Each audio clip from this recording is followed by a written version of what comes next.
Tamil Nadu government to host industrial exhibition on the sidelines of Global Investors Meet 2015 on May 23 and 24 in Chennai.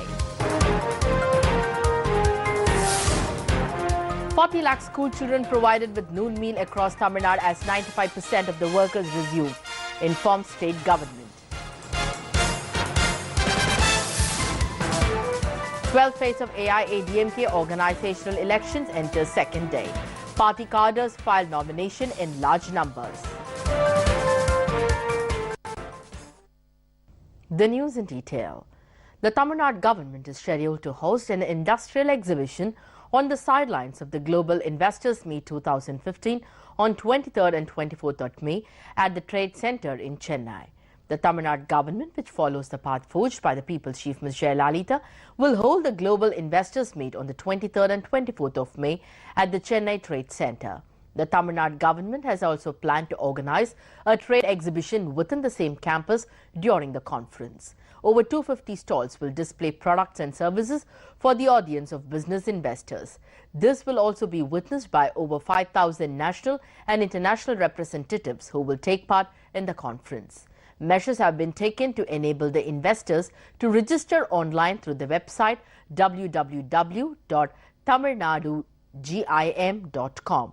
Responses have poured in fast and quick given the exciting array of 12 focus sectors that includes food processing and agribusiness, automobiles and auto components, renewable energy and electronics, hardware, among others. The closing date for registrations has been slated for the 25th of April 2015. Space allotment for the exhibition will be free of cost and final selection committee formed for this purpose, the release added. Tamil Nadu Global Investors Meet 2015 is the biggest ever investor promotion campaign that the state has undertaken, and the exhibition promises to enhance the vibrant ancillaries and industrial vendor sector that serves as the backbone of industrial investment. Tamil Nadu as a state has been a front-runner in attracting the foreign investment due to its strategic location, natural resources and skilled workforce. The state has been an investor's paradise for several decades.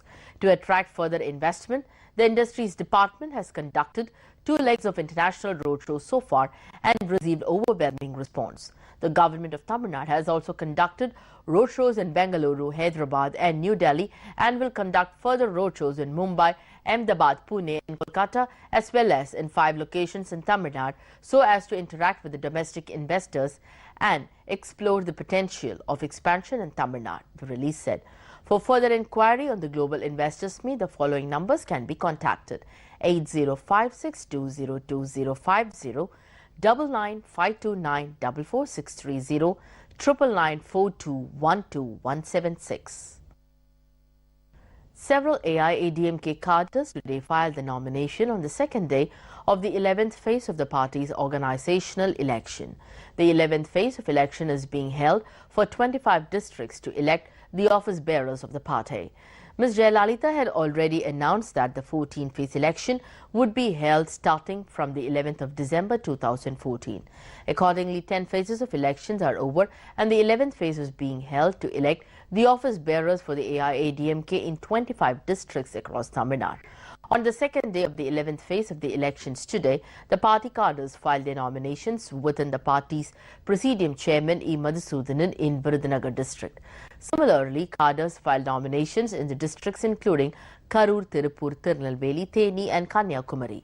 The 12th phase will commence tomorrow and will be held till the 20th of this month for 25 districts. Even when the Tamil Nadu Nutritional Noon Meal Workers Association called on an indefinite strike placing more demands, apart from the 12 ones accepted by the government, 40 lakh school children were provided with a noon meal across Tamil Nadu as 95% of the workers resumed work. A press release today said that Puratchi Thalaivar MGR had initiated the nutritious noon meal scheme in Tamil Nadu. Under this scheme, 42,619 noon meal centers are functioning across Tamil Nadu, in which 1,28,130 noon meal workers have been pressed to work to serve 54.63 lakh school children. A sum of 1,412.88 crore rupees has been allocated for the scheme for the year 2014-2015. The noon meal workers were initially working on royalty basis. It was in 1996 that the workers were announced as part-time workers and were brought under the pay scale of rupees 200, 5, 250, 10, 400. Accordingly, they were made eligible for salary, basic pay, dearness allowance, house rent, city conveyance and medical allowance. In line with this, the following salary is being paid. The organizer receives a minimum pay of 6,616 rupees and a maximum of 9,204 rupees a month. The cook receives a minimum pay of 4,073 rupees and a maximum of 4,446 rupees a month. The assistant cook receives a minimum pay of 2,893 rupees and a maximum of 3,307 rupees a month. Apart from this, from the 1st of April 2013, the special monthly pension amount of the noon meal workers has been hiked to 1,000 rupees. Furthermore, the gratuity provided is as follows: 50,000 rupees for the organizers, 20,000 rupees for the cook and the assistant cook. These works are also provided with a special Provident Fund of 10,000 rupees by the government. Also, the noon meal workers are provided with a festival advance of 5,000 rupees, casual leave for 12 days, maternity leave for ladies, appointment on compassionate grounds and appointment as teachers for those eligible candidates through special selection process. Even when the noon meal workers in Tamil Nadu have been provided with such innumerable benefits, some of the noon meal associations have gone on an indefinite strike since yesterday, placing more demands.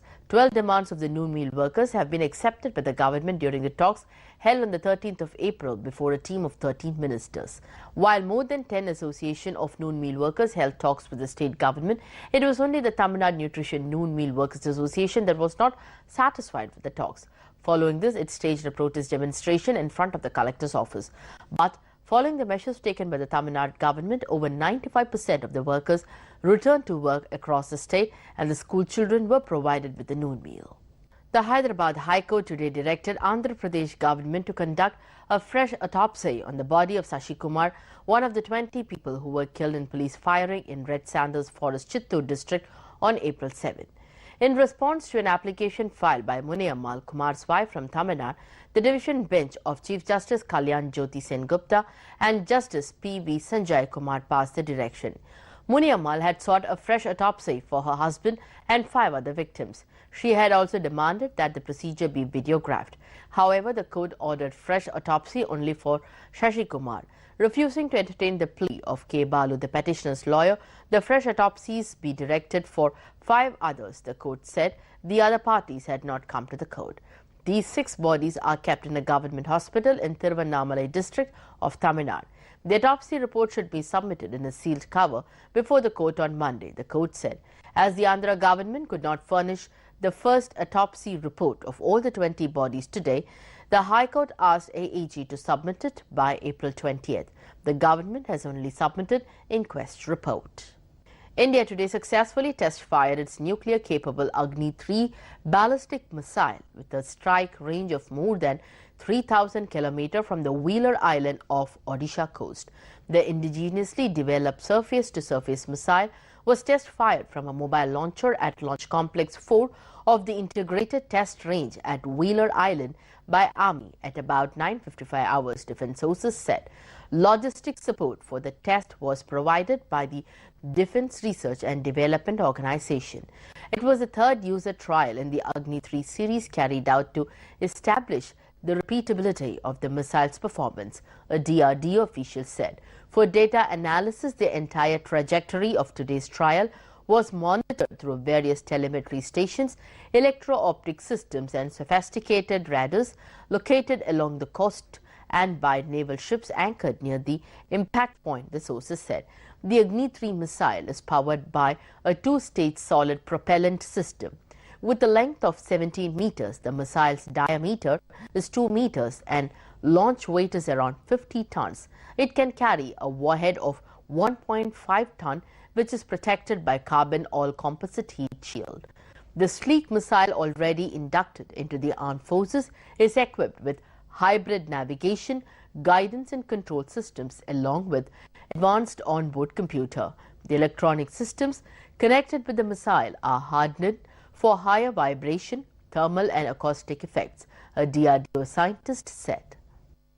Anna University has announced that the application forms to join engineering courses will be distributed from the first week of next month. மக்கள் முதல்வரின் வழிகாட்டுதலின்படி இந்த ஆண்டும் கிராமப்புற மாணவர்களின் வசதிக்காக single window மூலம் counselling நடத்த இருக்கின்றோம். இதற்கான விண்ணப்பங்கள் 2,40,000 விண்ணப்பங்கள் அடித்து மே முதல் வாரத்திலிருந்து மாணவர்களுக்கு வழங்கப்பட உள்ளது. ஜூலை முதல் வாரத்தில் கவுன்சிலிங் நடக்கும் என்பதையும் மகிழ்ச்சியுடன் தெரிவித்துக் கொள்கிறேன். The General Secretary of the AIADMK and the People's Chief, Ms. Jayalalitha, today condoled the death of the mother of K. Rubin, photographer of the AIADMK headquarters. In her condolence message, Ms. Jayalalitha expressed grief over hearing the news that K. Vasantal, mother of K. Rubin, photographer of the AIADMK headquarters, died after a brief illness. Conveying her heartfelt condolences to Rubin and his bereaved family members, Ms. Jayalalitha said she prayed to the Almighty for her soul to rest in peace. The sale of quarter-litre sachets of the Tamil Nadu government's Arvind milk commenced in the Arvind booths and retail shops in Chennai today. Arvind, which was renovated by the various efforts taken by the People's Chief, Ms. Jayalalitha is selling different coloured milk sachets as per the quality. The sachets are all of half-litre capacity. However, especially the poor people who cannot afford refrigerators find it difficult to preserve the unused quantity from this half-litre sachets. In order to help on this front, Arvind decided to manufacture quarter-litre sachets and commenced work on this. In the first phase, the sale of the quarter-litre sachets commenced at the Arvind booths in Chennai today. Arvind has decided to extend the sales to all its booths. Israeli archaeologists have recently uncovered a grand arched walkway built by Herod the Great at his palace of Herodium that sheds more light on the formidable building projects of the Jewish Roman king. After the palace fort was completed, Herod appears to have changed his mind and he ordered the entire mound, including the walkway, to be buried under rubble, and it remained hidden until the debris was removed during the past year. Herodium, an imposing hill that dominates the mostly arid landscape in the Israeli-occupied West Bank between Jerusalem and Bethlehem, was made to look flat-topped by Herod's building and is the only project known to bear his own name. Archaeologists believe he intended the steep pathway that ascends into the palace ultimately to be used for his own burial procession, but because he later ordered the entire hill to be covered over, they now think he wanted the whole palace to be his mausoleum.